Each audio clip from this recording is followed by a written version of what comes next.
It's November 23rd, 2003.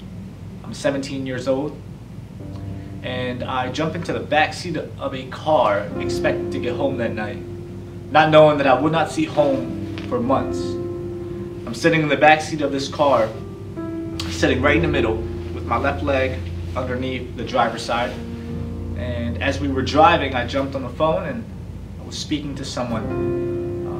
The car that I was in goes over a bridge and is coming to a bend.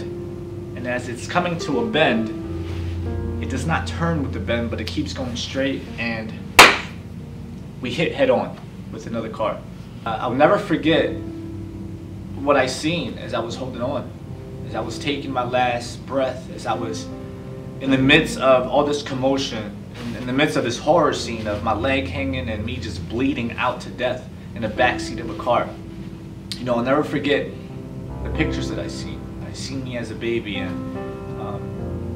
seen certain parts and certain times in my life, and family that I loved. And the last picture that I seen was the picture of my mother as I was taking my last breath. Here's the reality. The reality was I was in a coma for 3 weeks. Doctors said I was done, that there was no chance, and that we should just use this organ somewhere else. My mother said, no, you are not disconnecting my son. I wake up 17 years old in a semi-vegetable state. I'm weighing 80-something pounds. I wake up with stitches from the bottom of my chest to the bottom of my abdomen. I wake up to my leg was literally put back together. There was a metal rod from my knee into my ankle, and they had to graft the chunk that was ripped off from the impact.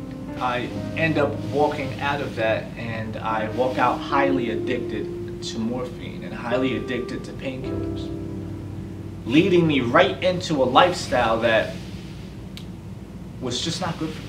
A lifestyle that I was living before. And so instead of starting from scratch, I went right back into the streets, right back into a lifestyle that would drag me down and would bring me to rock bottom. And I would go to sleep at night with everything that I've ever wanted, with money, was known, but inside I was completely empty, and I was falling asleep crying like, why do I feel like I have no purpose? Why do I feel so empty, knowing that I went through what I went through, and here I am now, alive, with the chance to start from scratch.